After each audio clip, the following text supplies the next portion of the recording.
Greetings Exiles, BullShifter here, back with another Path of Exile PS4 video. Today, we're going to be diving down into the Delve. Now, there's two ways to get to the Delve.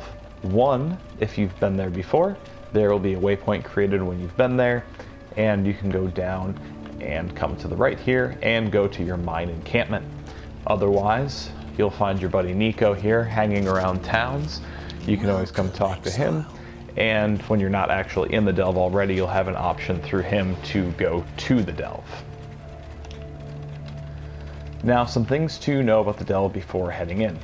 This is a great place to grab some loot.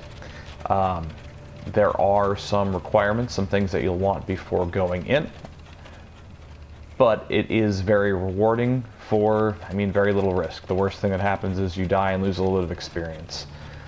So, we'll go over here to the generator and look at some of the things that you can upgrade and purchase on your way down through the depths.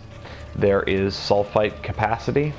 Sulfite is what you're going to need to spend in order to get through the Delve itself to collect more azurite, which you'll use to essentially purchase these upgrades, and also you can potentially purchase what are known as Resonators from Nico here, and some fossils as well. Now when you're looking at the upgrade, sulfite capacity, exactly what it sounds like. You can only carry so much sulfite in the beginning. You're going to gather sulfite when you first meet Nico. There's going to be small areas on the map through the later story acts and in maps themselves after you've finished Act 10, where you'll be able to mine sulfite. Essentially, you're going to invite Nico into the map and he's going to mine sulfite, which will then add to your sulfite total so that you can explore the mines even deeper. Darkness resistance. As you get deeper into the Delve, there's something called the darkness. Your cart is going to light the Delve itself, but if you're outside of that light, you're going to start taking damage continuously, which is from the darkness. You can get some darkness resistance, so that way you can essentially take less damage over time and explore the darkness, which is going to yield the best rewards in the Delve itself. Light radius, that's the radius in which the cart is going to emit light, and also the radius at which your flares are going to emit light. These are flares. Super important for us to have, so we're going to actually take 4 down with us. Now these are all self-explanatory: the amount you can carry, the duration that your flare will last for, and the radius that it will light up. Down here we have dynamite. Dynamite is going to be used to actually blow up secret walls that are in the Delve, which will typically have some really nice loot behind it. To put it in perspective a little bit, I had just used this piece of dynamite. As you see, I have 1 of 2. I had 2 of 2 on my last trip down there. Blew up a wall, got 2 unique items. So you can definitely get some good stuff behind some of those hidden walls. And same thing here, the maximum, the amount of damage it does, and the radius of the explosion. So there's 2 ways you can also enter the mine. If you've been down there before, you can go down to your chart, and every time that you move the cart, you can actually pick up at where you left off, essentially, in an area you've already been to. Or, for the very first time, you can just enter the mine from the very beginning, which is going to take you to depth 1. Now, the further down you get, the more you're going to be penalized with your darkness resistance. Much like how in Act 5 and in Act 10, you'll take a penalty to your resistances for elements. In the Delve, the further down you dive, the more darkness resistance penalty you take, which is why this is super important at the generator to get more darkness resistance as you go down. So I kind of want to show you exactly what you end up doing, so I think we'll go into the mines and we'll grab these gems to start, because there's a nice amount of distance. We could go to this abandoned camp here and grab these items, but it's too short to necessarily show you exactly what I want to show you. So we're going to warp to our cart and start journeying onward. So I'll go here to start the Delve. And now as our cart's moving, it's actually laying down these lights here in the delve, so that way we can travel by this path. And that's going to be super helpful and super important for us, because what we're going to do once we reach this destination and grab our reward at the end is we're going to backtrack and actually try and go to some of these darkened areas, so that way we can reap some of the rewards that are hiding in the darkness. Now, it can be anything from, you know, regular armor and weapons to currency, which is super nice.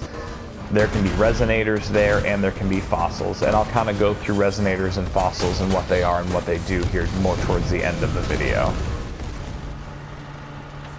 So we keep journeying onward. Now, another important thing to have here is going to be a really nice travel skill, a nice movement skill. The one that I prefer for this is Phase Run, just because you have a lot of control of Phase Run. It's essentially like popping a Quicksilver flask.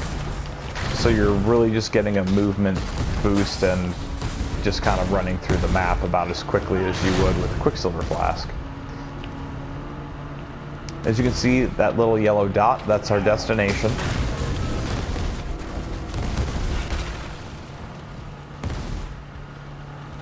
So we have now arrived, and there's our abandoned gems.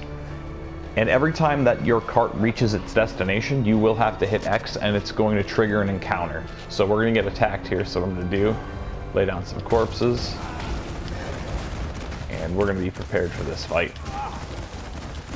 Granted, we're pretty high up on the delve right now, so we're actually super over-leveled for where we are. So dying here really isn't a risk, at least from the enemies. See, it's already over. So they'll drop their items. We got a unique. We got 2 uniques, so that's super cool.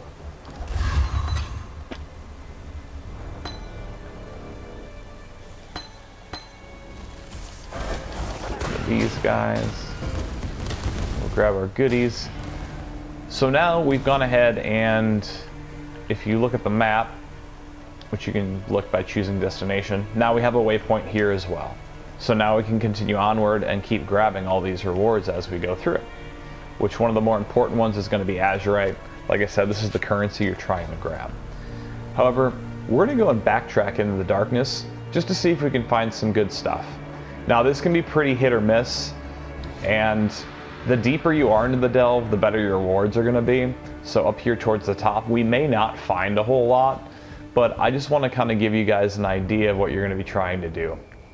So let's just pop in the darkness for a second, and you can see I start to lose my energy shield, and eventually I'm going to start losing my life as well. And it's going to deplete faster the longer we're in there. So we'll come back into the light, and as you can see, it all regenerates. So what I like to do is just kind of pop my phase run around real quick, see if there's anything worthwhile in there, and head back toward the light.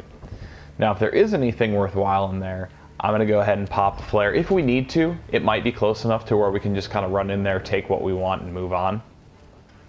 But I don't have my resistances very high, so at this point, I'm likely going to have to go ahead and use one of those flares. Now you can see in here, there's an Azurite vein. So it's actually super close. I don't need to really use anything. It's not super rewarding, but hey, we've got a little bit more Azurite now, a little more currency. Nothing wrong with that. So that's just kind of an example. Usually stuff's going to be a little deeper in here. Wasn't able to see a whole lot in there. And there will be some enemies in the darkness. We're pretty high up though right now. See, some forgotten jewelry. Just heal back up really quick and grab that. So there can be jewelry caches, like I said, weapon, armor, currency stashes, which is super nice. But the biggest thing you're going to be looking for are those resonators and fossils, just because they're really useful. So right there, that big red wall that you just saw, that's a wall that we can actually blow up. So I'm going to go ahead and throw my dynamite. We'll blow that wall up, and we're going to go see what's in there. Hidden jewelry, hidden loot. So, nothing all that great. Hopefully some of that jewelry is decent. But we didn't get a fossil or resonator. That's kind of what we were hoping to get. Let's go pop in here. Doesn't look like there's a whole lot there. Might be a little deeper, but we'll probably have to get our darkness resistance up a little higher before doing that. Now there's a rich azurite vein, so we should get a little more from that one. So I do want to come in here and take a look around. This guy.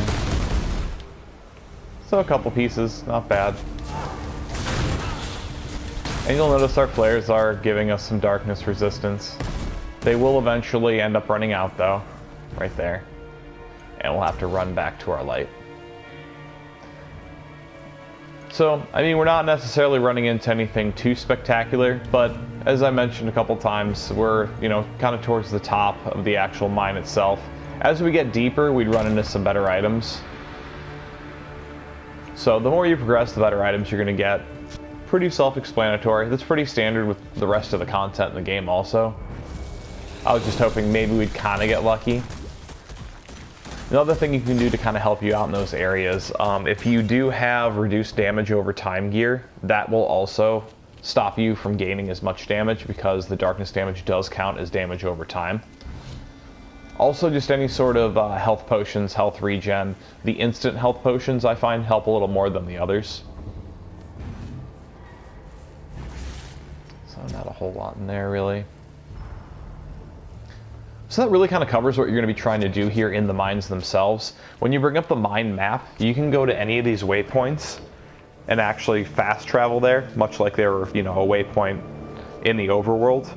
You can also hit square to go to the mine encampment and go talk to Nico.